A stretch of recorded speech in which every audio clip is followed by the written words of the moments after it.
Well, since it's 4 o'clock, we will go ahead and start. Before we start, I wanted to bring a few things to your attention. To make this run smoothly, we will mute all of you to eliminate any background noise. We are also recording this, so we plan to email this to all of you that are joining us today, and also those not able to join us. During this webinar, you are welcome to submit questions in the chat box there. If you have any follow-up questions, please feel free to reach out to us. And if you have any issues or concerns, those can also be submitted via the chat box here, or you can call the foundation office. And first of all, on behalf of the Allen Foundation and Unity Point Health, Waterloo, I want to thank all of you for joining us today. My name is Anessa Kajtazovic. I'm the Development Director here at Allen Foundation Unity Point Health. And welcome to our virtual webinar, our very first of such. It is titled, Plan Your Future, 3 Things You Need to Know. Today, you will hear directly from Dr. Eddie Thompson with Thompson and Associates, an industry expert and a 20-year partner with Unity Point Health Allen Foundation. He will share tips on the following: how to protect your future, leaving a legacy, and staying up to date on new tax laws. Now, I would like to tell you just a bit more about Eddie. Dr. Eddie Thompson is the founder and CEO of Thompson and Associates. Eddie provides leadership and direction to over 47 seasoned charitable estate planners with an inspiring sense of generosity, integrity, and passion for helping others. By creating a unique value-based model, Eddie and his team have established a way for people to dedicate the necessary time to consider important life decisions and to engage in thoughtful discussion that leads to optimal results for all. He has planned over thousands of estates, which has generated billions of dollars to charity during his 30+ years working with nonprofits. Eddie speaks to organizations from coast to coast on successful fundraising techniques, nonprofit management, and charitable estate planning, and has garnered many honors during his distinguished career. He credits his parents with shaping his personal and professional path. They were very poor, but very generous. Well-educated, Eddie has 5 degrees from 5 different colleges and universities, including a Doctorate of Education degree from Vanderbilt University. A native of Florida, Eddie and his wife Cheryl have been married for more than 40 years and have made Nashville their home. They have 2 sons and 4 dogs. Eddie and his family are involved in their church and many community organizations. An interesting note, Eddie is an instrument-rated pilot with both land and seaplane ratings. Well, I really wish each of you could have 15 minutes with Eddie. And I'm only telling you that based on the testimonials of Eddie's clients. He can change your life.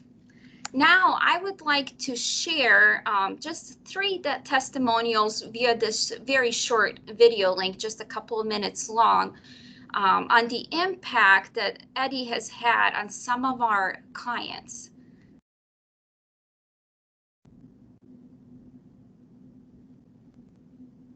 My husband and I started having conversations a few years after we got married, just about the need to write a will and make sure that we have our affairs in order and that everything's organized. And so when I saw this service was offered to employees, I decided to reach out to Eddie, and we ended up having a great conversation, and he was really helpful. Eric and I went into our process with Eddie thinking we already had a financial advisor and we had an attorney to advise us. But what came as a result of our exercises we did with Eddie was pretty great. He helped us prioritize things, recognizing what was important for us in the end, what we could give, how we would balance family with philanthropy. The process was awesome. Eddie was so easy to work with.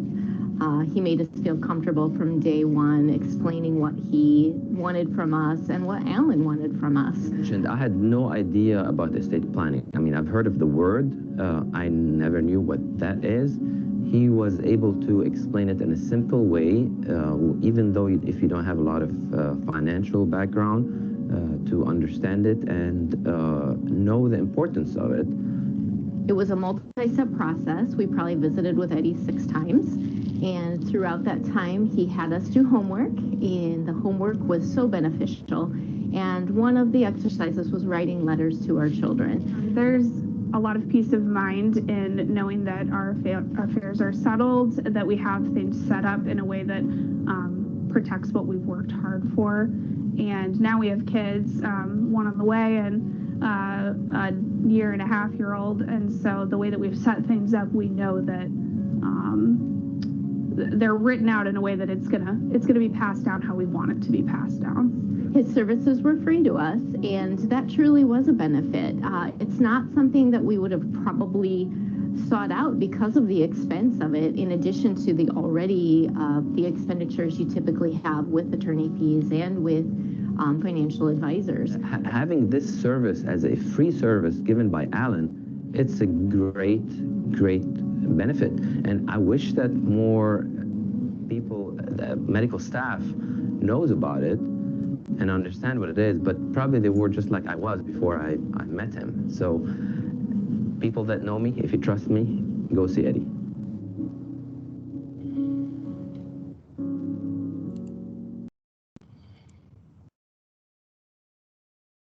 Well, I hope you found that uplifting. Just a few words. I've had the privilege to know and work with Eddie for the past 4 years since I've been here with Allen Foundation, and I have met few people more inspiring and more humble and more genuine and caring and more focused on doing the right thing. He's so focused on those personal, professional values. It defined who Eddie Thompson is, and please join me in welcoming Dr. Eddie Thompson. Well, thank you. I want to open up my screen here, and thank you for this privilege and opportunity to spend some time with you. This is a topic that has tremendous value. Can you see the screen okay? Everybody see the screen? I can see it. Great. So this is an important topic, and I'm going to try to do this in 17 minutes, and that's hard for me to do anything in 17 minutes. But I really believe in this topic. As Anessa said, I did my doctorate in this back in before she was born, before some of you were born, back in the late 70s, early 80s. And I've been through 4 major changes in tax law, and we're about to face the most dramatic tax law changes that I've seen in my 43 years of career. So there are 3 things that are really important for you to know. Number 1, how to protect your future. Second, how to leave a legacy. What is the smartest way to leave assets to heirs? And if you have a charitable intent, what's the smartest way to give to charity? It is also extremely important, especially today, to stay current with tax laws. They are changing, and I've seen changes in tax law, but I've never seen anything as dramatic that's been proposed. It is really important, if you hear nothing else today, it is really important for you to spend some time reviewing your current plan. When these bills come out of committee in the late fall, we don't know what will be passed. But if just some of it is passed, it's going to impact a lot of people. So my advice between now and the end of the year, that you spend some time with your advisors looking at your plan. How do you protect you and your family's future? Now, as people who are maturing, Cheryl and I are moving up in life, we find that it's really important to take care of each other. The most important thing I want to do is take care of Cheryl if I predecease her. Hopefully that's her interest if I were to die before her. At the same time, I want to maximize my inheritance to my children and to my grandchildren. I want to minimize my taxes. Estate taxes are lobbied against estates in Iowa and also at the federal rate. Their income taxes on retirement accounts, what's referred to in the tax code as IRDs, are income respect for decedent. And there are going to be some dramatic changes in capital gains tax. We spend a lot of time working with families where it's a second marriage, where there's a blended family. We do a great deal of trust planning. We'll do more in the future. We also believe in asset protection. Whatever I leave my children, I want to make sure that those assets go to my children, no matter if they do face financial litigation. At the same time, when all this is being done, you can also accomplish a real desire to give to philanthropy. You know, Americans are incredibly generous, and about 65% of people we plan for have some charitable intent. They may want to give to 3 or 4 different charities. They may want to give to their church or the synagogue. We'll show you ways to do that and the smartest way to do that. You know, the big change that's coming, and it is dramatic. I cannot overstate this. There's some major tax law changes coming at income tax, especially in capital gains tax, gift tax, generation skipping tax, inheritance tax, or estate tax. And you have these not only at the federal level, you also have them at the state level. Even in the great state of Iowa, there are inheritance and income taxes. So the real question becomes, what is the smartest way after I preserve my assets for Cheryl and I? What is the smartest way to give to my heirs? What is the wisest way to pass assets on to them? The question really isn't so much how much. The bigger question is, when do I pass it to them? And one seed I want to plant today, if you have an interest in giving some assets to your children and you can afford to do so today, I would do it. Because the tax law changes that are coming are going to make it more difficult to move large assets on to heirs. But the real question is, when do I want to give assets to heirs? Is it a good idea to give them a lump sum and then maybe sprinkle income out over a period of time after you're gone? Is it wise to give them something today? That's a really important question to consider. So the question becomes, how much do I give to my heirs and when do I give it to them? So in 43 years, Anessa was very generous in saying 30 years I've been doing this. I'm launching my 44th year next month. In my 44 years of doing this, I have found there are 2 major goals people use in passing assets on to their heirs. They want to increase their children's integrity and initiative. You may remember Warren Buffett said, I want to give my children enough to survive, but not enough to spoil them. So what are your primary goals in leaving assets to heirs?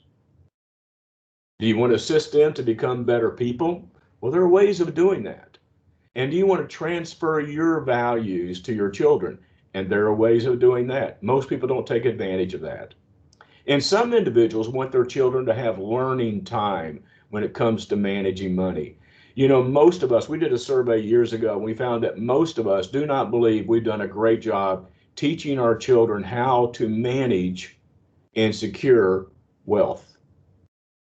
So maybe you have a child or your children need a little bit of learning time before they inherit these assets. That's really something to consider. Now, for tax purposes, you really have 2 estates. You'll see one box in dark gray, and it's called the total gross estate. That includes all of your contractual arrangements.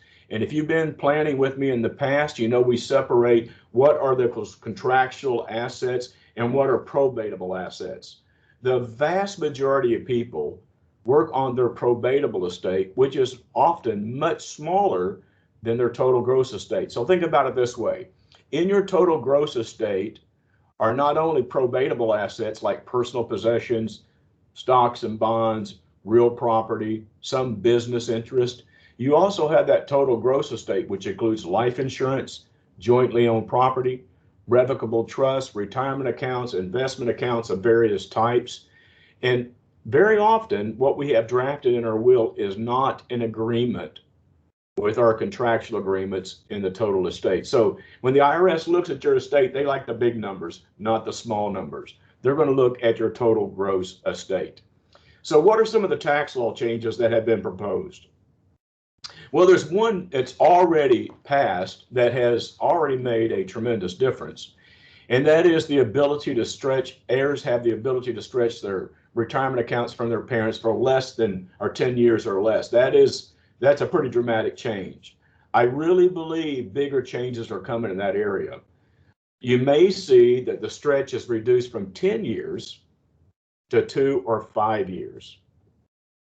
Now, the estate tax exemption has a sunset provision in 2025. Right now, a couple can pass about $23 million on to heirs at the federal level without paying federal estate tax. Now, there's probably some income tax liability still there that can't be avoided. But for the estate tax exemption, it is decreased in 2025 down to $6 million. But that's not the biggest changes that are being considered. The potential impact for the Biden tax plan, if it gets passed, are nothing short of staggering. I cannot overemphasize this. I know you may think it sounds like a sales pitch. It is not.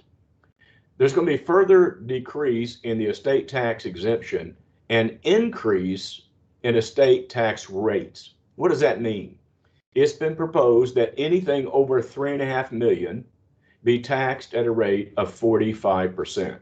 So right now you can pass up to 11 million, basically 11 million 7 without paying federal estate tax. That number is going to be dropped from 11 million plus down to 3.5 million. There are a lot of farmers. There are a lot of business owners. There are a lot of individuals that have a high net worth but have low cash available. This is really significant. Another significant change is the top income tax brackets. Not too big, but it is a change from 37% tax bracket to 39.6. But I tell you, the two biggest ones are the ones I'm about to share with you. And they are, first of all, an increase in capital gains tax and dividend tax at a much higher tax bracket, going from 20% to 39.6. That is a substantial change. Now, that's not the only change that's been proposed. There is also what's called this stepped up in basis. So if I bought a piece of property for $1,000 and I've kept it over the years and it's worth now $10,000, and I were to pass that on to my children, their basis or their cost basis, whatever the value of the property was the day I died. With a loss and stepped up in basis, we go back to the original cost basis that I have. So the cost basis for them would be $1,000, not $10,000. This is a dramatic change, and one of the reasons why I'm recommending, if you want to give assets to heirs, this is the perfect time to be considering that. So what we do, which is different than most companies, we look at different ways to pass assets on to heirs. So we are estate planners. Basically what we do is we help individuals think about the smartest way to approach their estate plan. And if they have charitable intent, what is the smartest way to give to charity? So we look at a lot of different options. The truth is the vast majority are non-charitable, but there are some charitable components if that is your interest. Our process is pretty direct. It's pretty simple. We believe that it's important to be honest brokers of information. When I started the company, I wanted to start a company that was just replete with integrity. No games, no gimmicks, no tricks. I didn't want to sell products, I didn't want to manage money, and I didn't want to draft documents.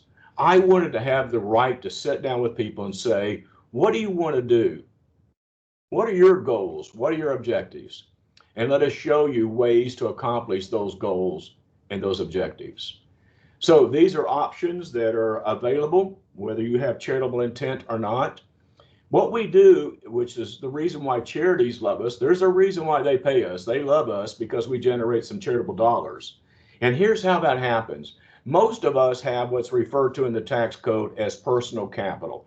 These are dollars you can spend any way you want to spend them. You can buy an RV and put a bumper sticker that says, I'm spending my children's inheritance. You can give money to your heirs. You can do whatever you want with those dollars. Now, the challenging part is you also have social capital. And social capital defined in the tax code are dollars that have to be redirected to benefit society. It is almost always collected in the form of a tax. What people often don't know, you can redirect those social dollars and give them to charity. And the vast majority of people I work with prefer to take dollars that would go to the IRS or to Des Moines and gift them to charity. There are great benefits in doing that.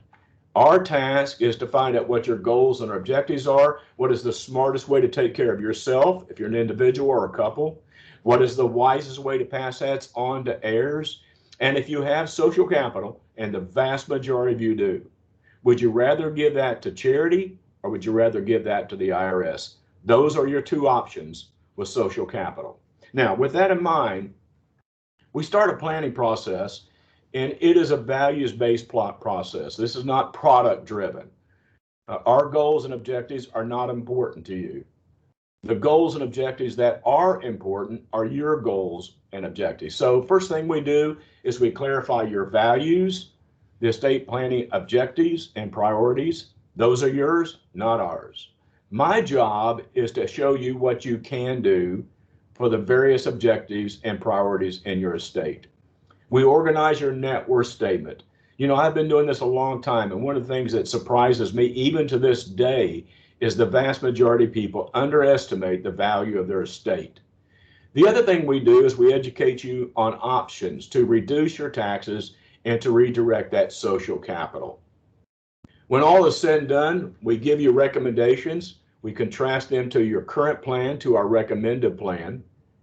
We're there for you to help you prepare final recommendations, and we give you a packet that you can take to your attorney, or we'll send it to your attorney. We'll be happy to do that. And by the way, you got some great attorneys in your part of the state of Iowa. And I'm serious. I work with charities. We work with charities or individuals in 47 states last year. We see a lot of attorneys, and you've got some of the best ones I've seen in this country in the Cedar Valley. So we help you put together those recommendations, and then we interface with your advisors, your family, anyone that you think is necessary to help explain our recommendations. So let me pause, Anessa, and see if there are any questions. Again, thank you for putting this together, and I really hope my desire is that it's helpful. Yes. Well, thank you, Eddie. So we had a few people submit some questions where we had a link when we were advertising this. I don't see any questions in the chat box. I also see a lot of people joined us by phone, which is okay. So the first question was, at what age should one start thinking about estate planning? Probably not too pleasant way to answer that is if you know when you're going to die, you want to do it just before that date. And if you don't know that date, and no matter your age, as young as you are, Anessa, you need a will.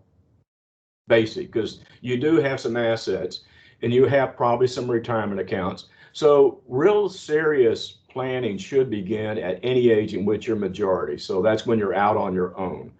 You need to get really serious, and I mean really serious, when you get near retirement age. And there seems to be several blocks. There's those 60 to 70, 70 to 80, 82, and then older than 80 or 82. Did I answer that question? I think so. Okay, so someone also asked, when should I make updates to my will?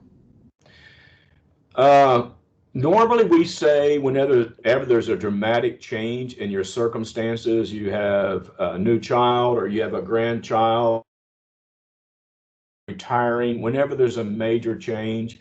But I want to be really clear today that no matter when you finished your estate plan, if it was a year ago, in the next few months, you really seriously need to sit down with some advisors and say, how are these changes in tax laws going to impact my estate plan? Because I tell you, there are going to be a number, a staggering percent of individuals whose estate plan will be out of date by the end of this year. Okay. And I do also want to add to any of the participants, if you have a questions, feel free to put in the chat box here really quickly or raise your hand and we can allow you to ask that too. Another good question is somebody responded, said, I currently have someone I work with. Why should I consider your services? You know, to me, since you're in a healthcare setting, and I've got a good healthcare analogy, the way I would look at it, my mom and my sister and my wife have all had cancer. And with all of them, we went and got a second opinion. And sometimes it's a good idea to have a second opinion. But I think the greatest value we bring to this is to sit down with your current plan and draw it out for you. This is what you currently have. Is that what you need? And for some folks, that's all they need to do. So we can take legal documents and explain them to you in simple terms. I think that's where we're the strongest as a company. And I wanted to add, because just to explain a little bit about this process and our role here at the foundation. So Eddie is independent. What he does, is completely independent. All we do at the foundation level is we schedule meetings for him. He comes here usually once a month, and they meet in a private room here at the hospital typically. Sometimes he can go outside of the building. We'll accommodate requests, but it's completely independent. We just schedule those meetings, and whatever you discuss with Eddie, that's confidential between you and Eddie.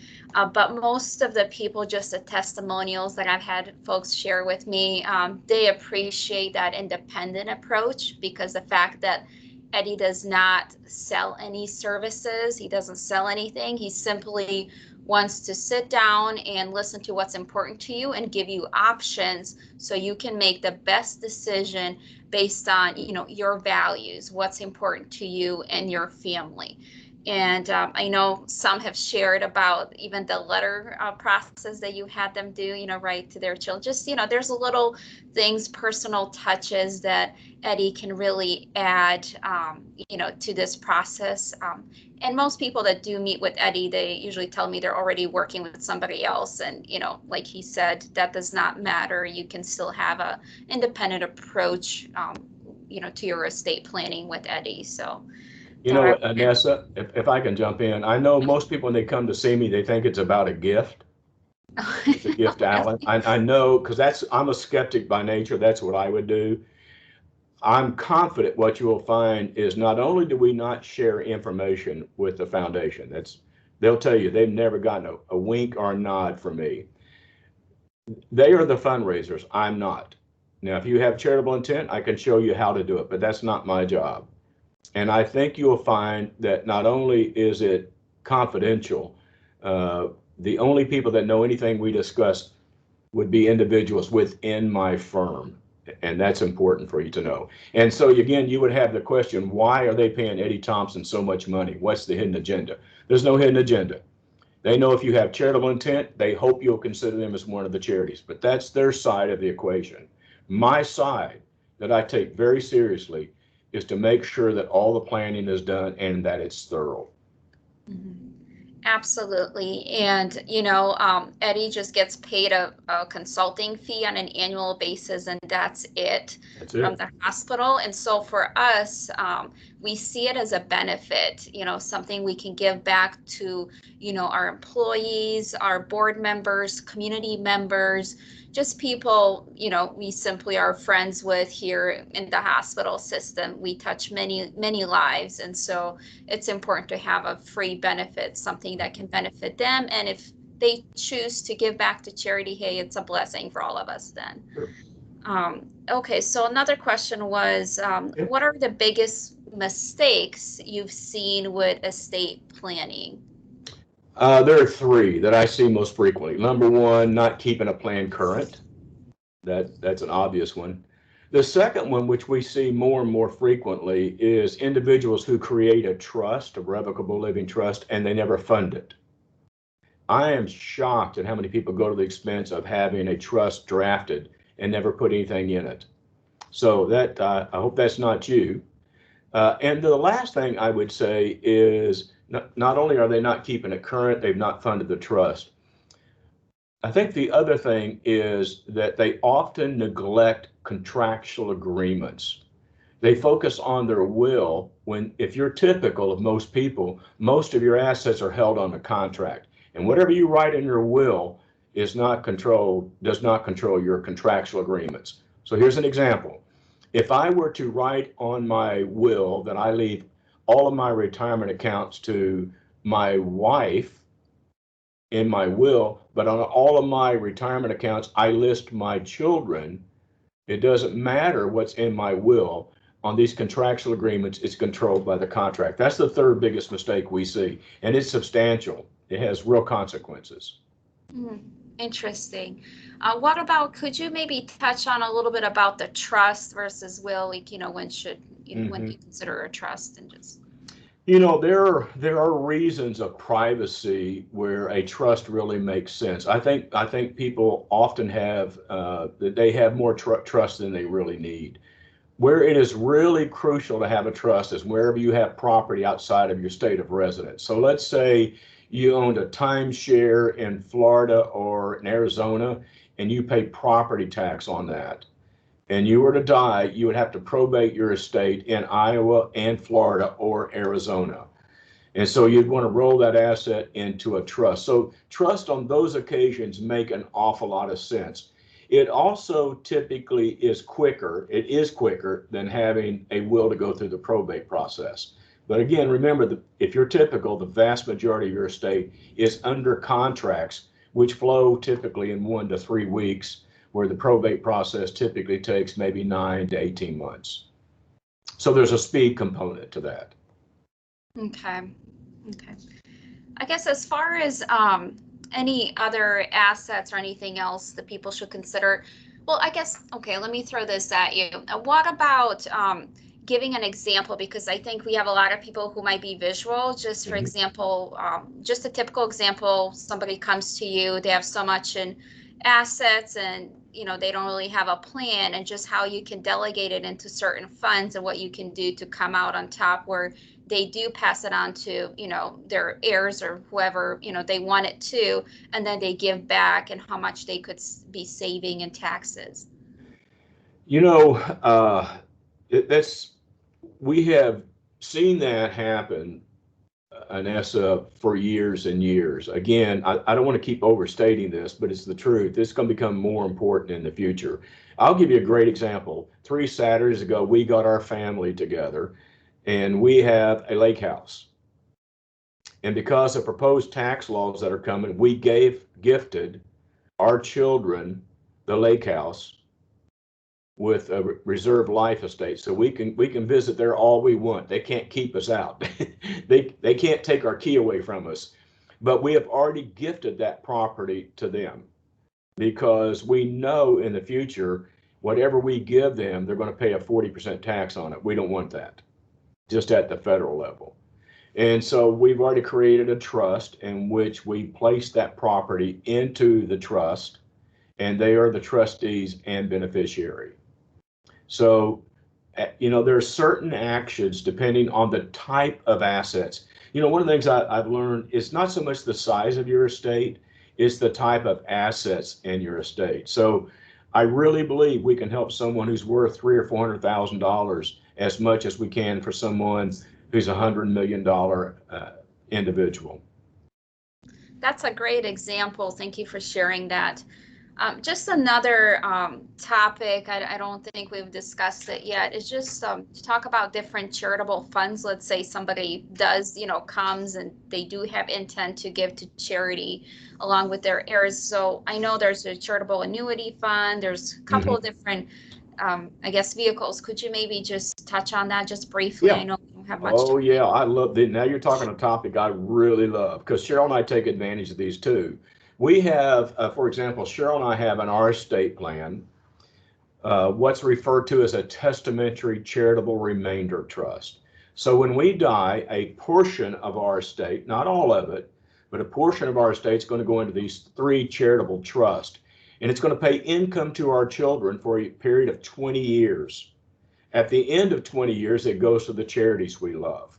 So that's a charitable remainder trust. You can do them during life, or they can be testamentary in your will or in your revocable living trust. I love charitable gift annuities.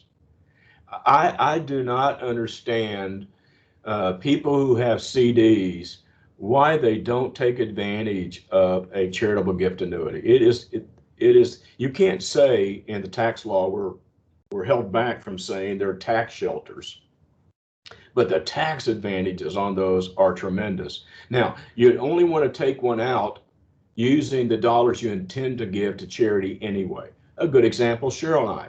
Cheryl and I are leaving a pretty good sized part of our estate to charity. And if we have all of our needs taken care of, but we still want some income, we might take some of our CDs, put them in a charitable gift annuity that pays us income as long as one of us is alive. And once you set that rate, it never goes down. Whatever they get initially, every single month, that will never go away. And that income comes every single month. You can do it monthly, you can do it quarterly, you can do it semi-annually, you can do it annually. Whatever I pick, that money comes every single pay period, as long as one of us is alive. These are dollars we're going to give to charity anyway, not going to our children. Why not go ahead and give them away, take them out of our state, deflating the value of our state to get it down to under that $3.5 million or whatever the dollar amount is. Gifting that in advance, I still get benefit. It's called a split interest gift in the tax law. I could go on for hours. I love this topic. Sure.